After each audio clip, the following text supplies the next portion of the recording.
Hola, ¿cómo están?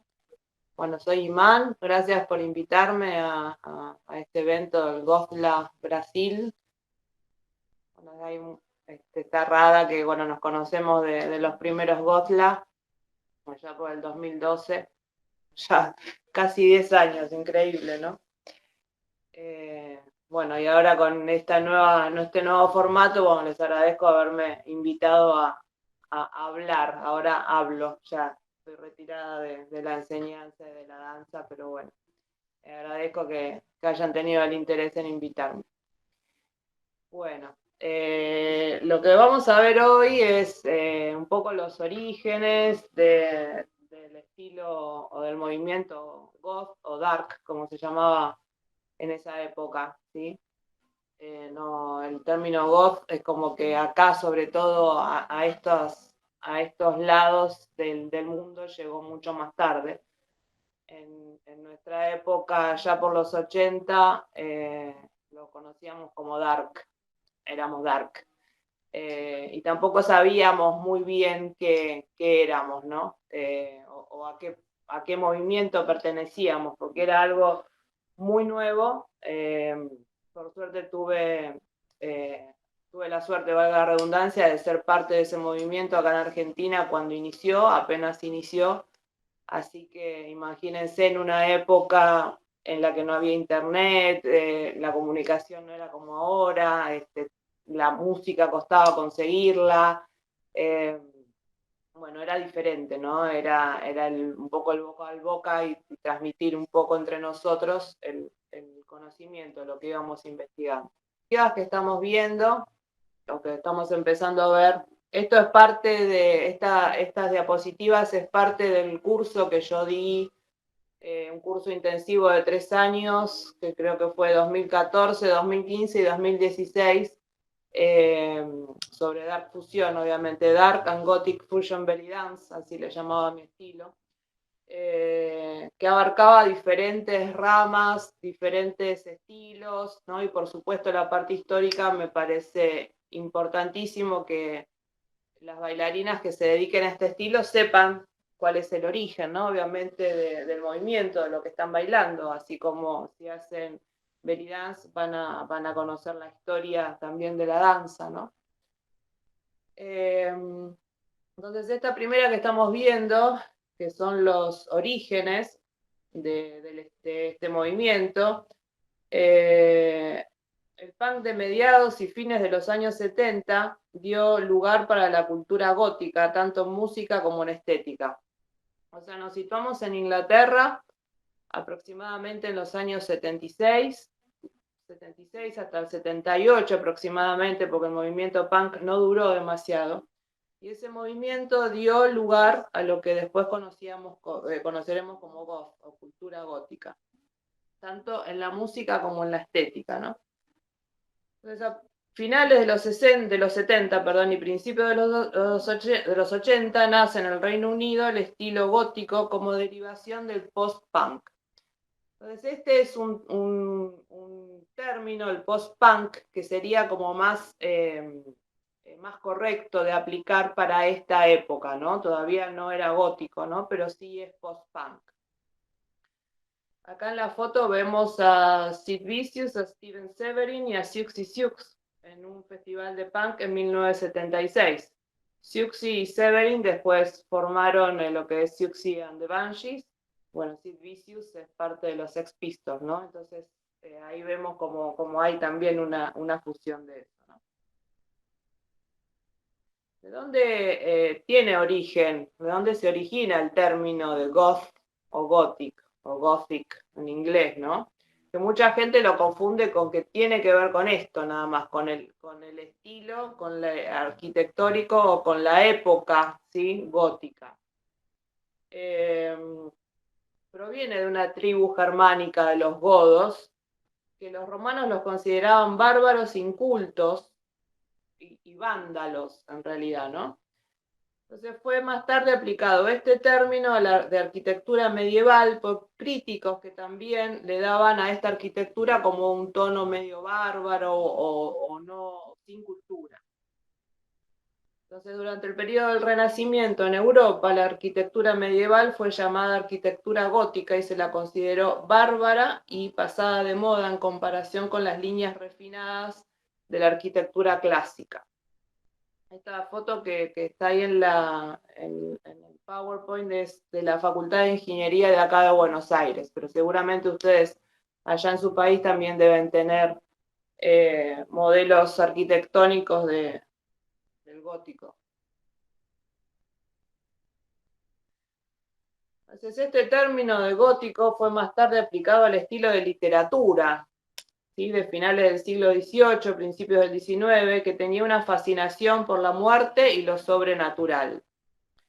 Y para aquellos que no están inmersos en la cultura gótica, es por lo tanto muy fácil creer o confundir que la cultura está relacionada solo con el estilo arquitectónico. Esto es lo que decía antes, o sea, no tiene que ver nada más con la arquitectura, sino que también va abriendo otros espacios y también a la literatura, que es también parte importantísima en la cultura gótica o dark, porque también a nosotros nos gusta o nos gustaba también en esa época en que no había tanta difusión, como dije antes, de internet, leer mucho, buscar mucha información, también, también interés o pasión, ¿no? Por todos estos cuentos y estos relatos, como estos escritores Edgar Allan Poe o Bram Stoker.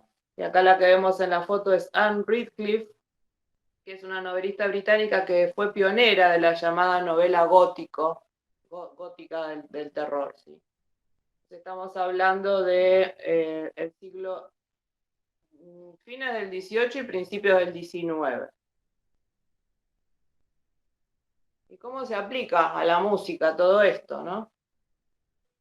No está muy claro, hay como muchas leyendas o muchos mitos de cómo el término goth o gothic o gótico empezó a ser empleado por las bandas y aplicado al estilo musical.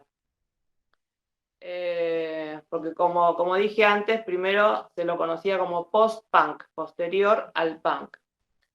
Las primeras menciones de la palabra parecen aparecer a fines de ya la década del 70, años 1979, principios de los años 80, por el productor de Joy Division y por Siouxsie and the Banshees. Y el término comienza a ser más popular entre los periodistas de música para describir a bandas como Joy Division y los Banshees. Y la banda UK Decay también comenzó a usar la palabra gothic para describir el movimiento musical. Y luego en 1982, Ian Astbury, que fue más tarde el líder de The Cult, son todas bandas que después pueden googlear e investigar y buscar los videos, los que no las conozcan, ¿no? Estamos hablando de los pioneros, de los inicios. Entonces, como decía Ian Astbury, usó la palabra para describir a los fans de la banda que él lideraba, que es Sex Gang Children, que es el que está en la foto, ya que su líder se lo conocía como Count Visigoth o Conde Visigodo, y a sus fans Goth. Entonces ahí viene la unión, ¿sí? A los góticos, que los romanos consideraban bárbaros, ¿sí? Los fans de esta banda lo empezaron a llamar a él Conde Visigodo. Entonces ahí hicieron la unión y se los empezaron a llamar a los fanáticos de esta banda Goth o góticos, ¿sí? Entonces hay muchas teorías, ¿no? Hay otra que dice que, que el mismo Ian Astbury en una entrevista radial le preguntaron qué estilo hacía y le salió a decir gótico. Y ahí quedó y ahí lo fueron adoptando todos, ¿no? Podría haber dicho cualquier palabra en realidad, ¿no?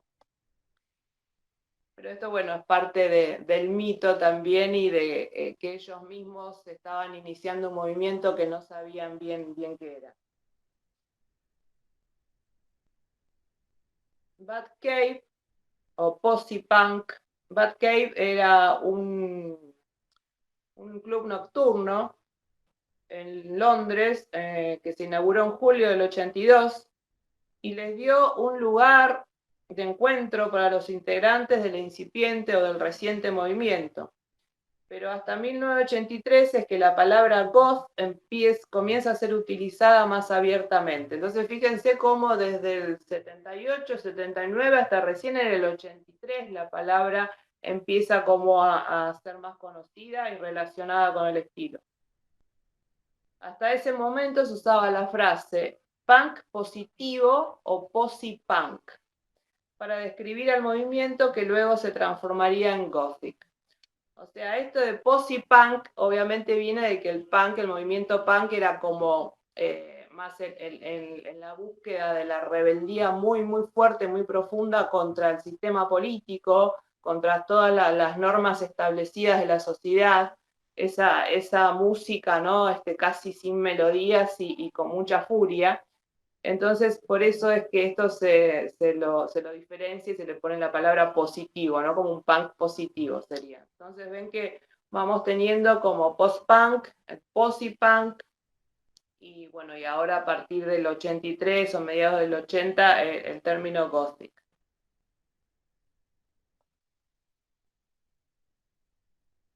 ¿Hasta acá alguna pregunta me quieren hacer?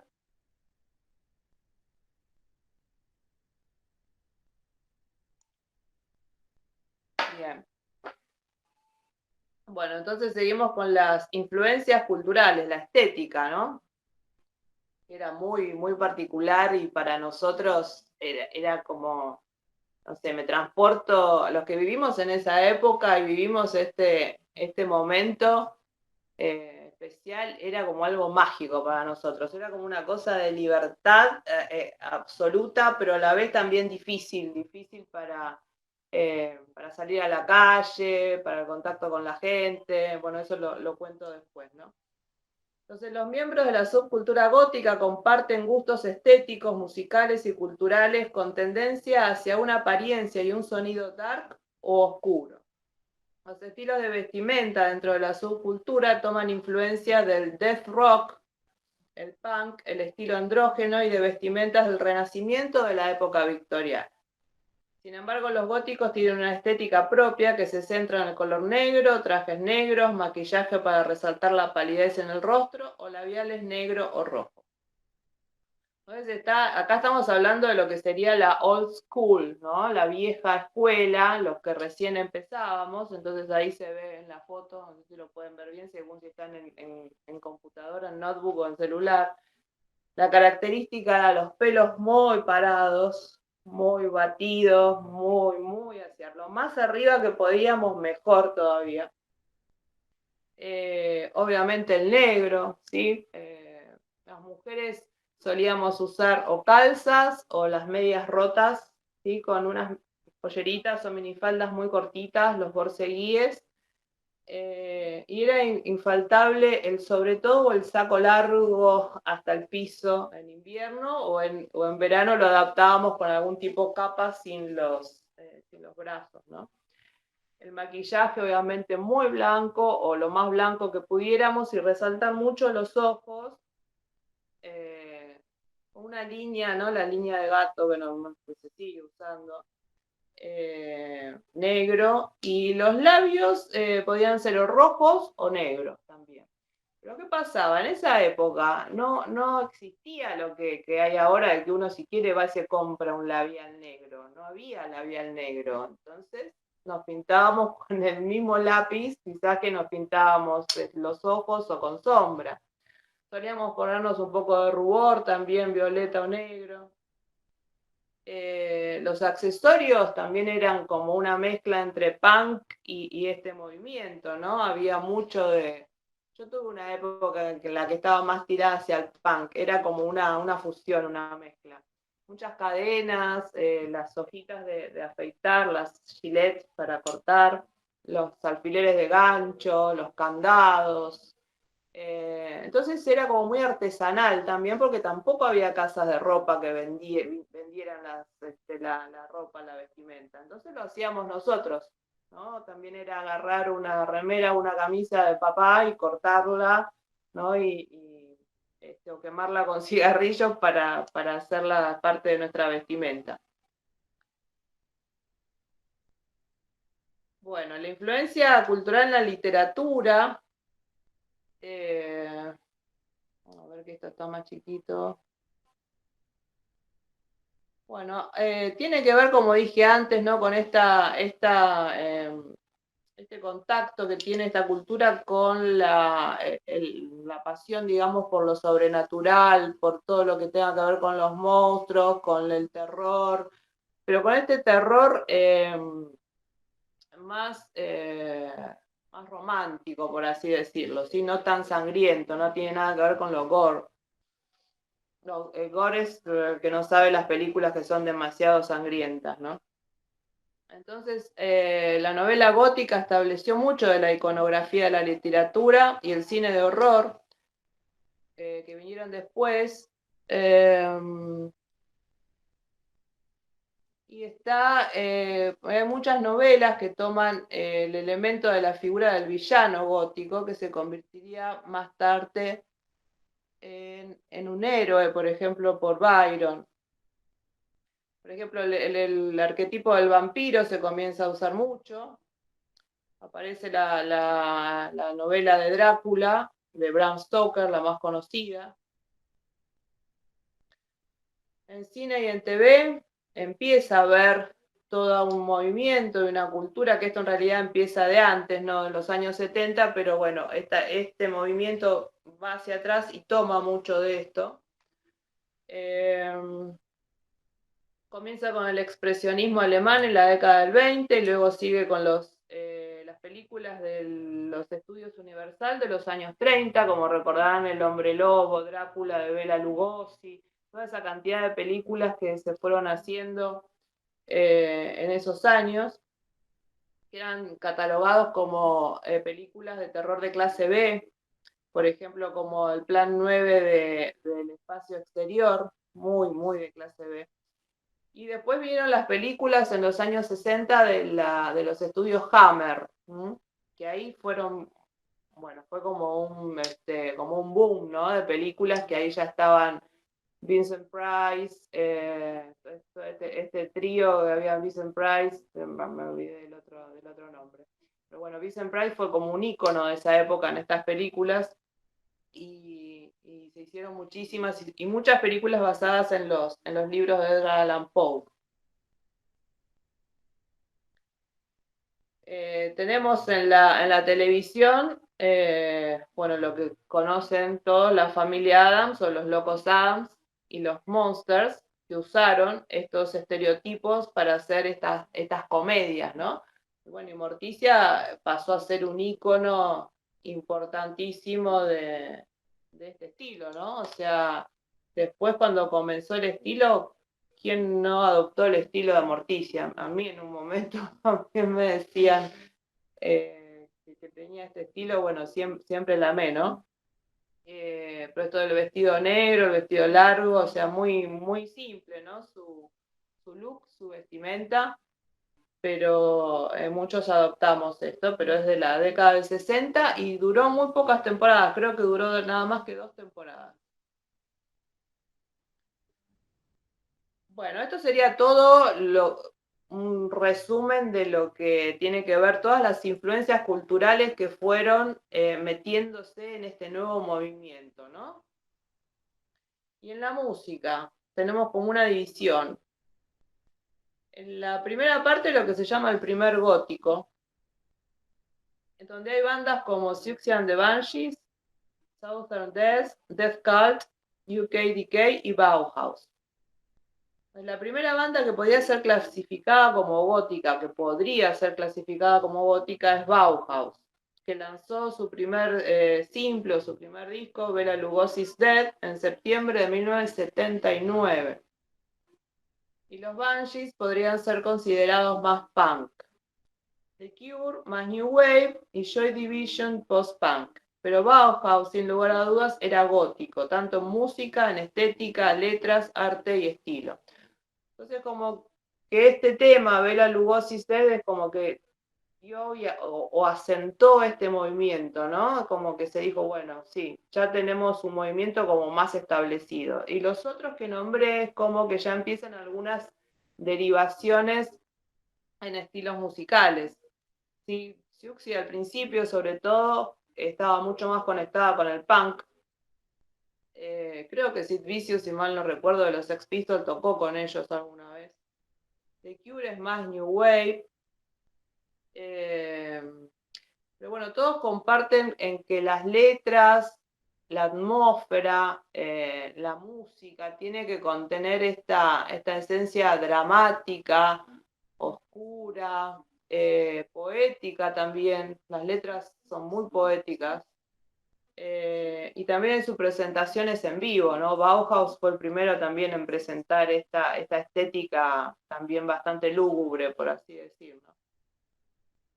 La letra de la música dark se ha distinguido por ser muy profunda, en la cual expresan emociones muy íntimas y una poesía que se desliza hasta las entrañas.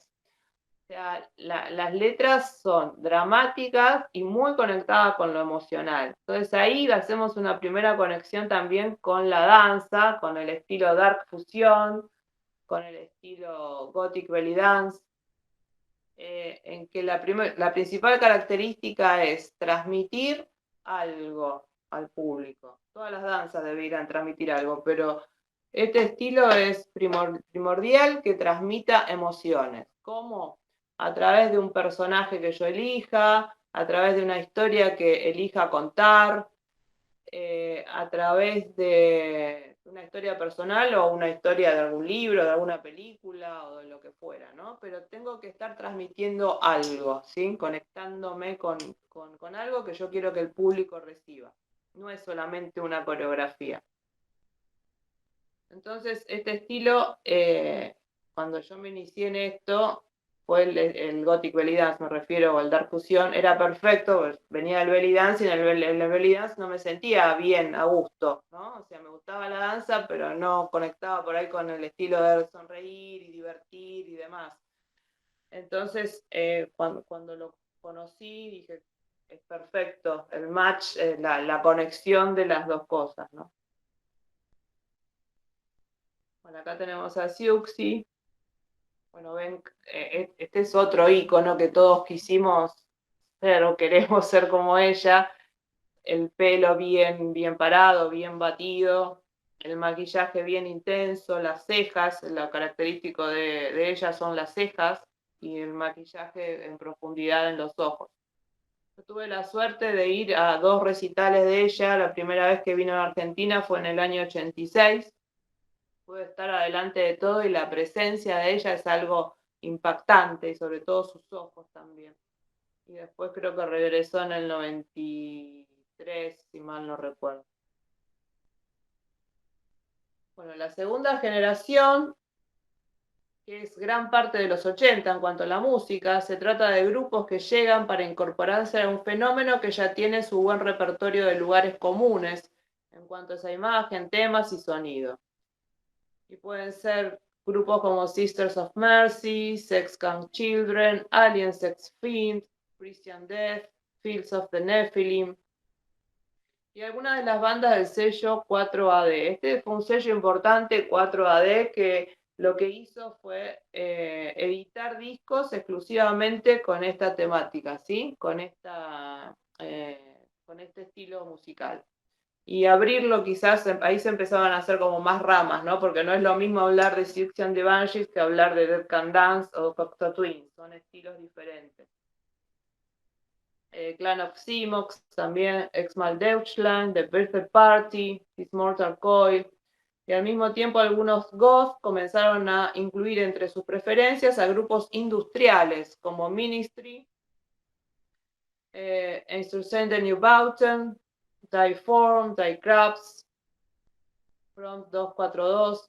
Entonces, van viendo cómo se empieza a abrir un poco la cosa, ¿no? Entonces, tenemos por un lado los pioneros como The Cure, Bauhaus, Siouxsie and the Banshees. Esta segunda generación con Sister of Mercy, podemos incluir a Dead Can Dance, Cocteau Twins en otra línea, Ministry o Insurgente No Bauten más industrial. Birthday Party, por ejemplo, estaba como más ligado todavía al punk.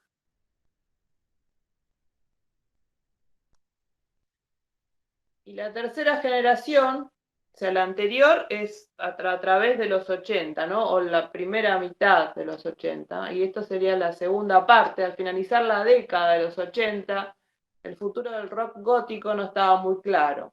Por una parte, este género ya había creado algunos grandes títulos, como Disintegration de The Cure, por ejemplo, en el 89, o Bluebell Knoll de Cocteau Twins en el 88, pero al mismo tiempo muchos grupos habían desaparecido, y mientras que otros vivían bajo una constante amenaza de desintegración.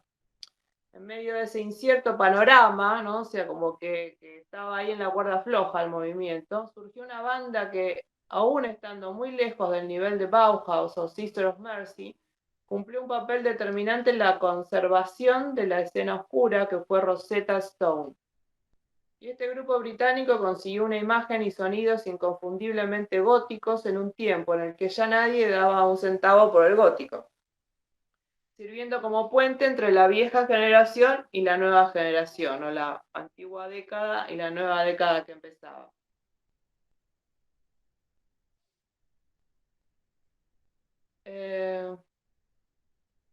Este alejamiento de los medios masivos trajo consigo el mayor auge que el movimiento ha tenido, extendiéndose a más países y adoptando numerosos subgéneros, y aparecen grupos que recuperan sonidos propios de la música medieval y renacentista, por ejemplo, Sopor Aeternus, Ataraxia, metal gótico del norte de Europa, Nightwish, The Gathering, After Forever, Within Temptation. Un rock visual de ascendencia glam en Japón, un dark wave, los propios Rosetta Stone, digo algunos, ¿no? Hocico, creo que es de México.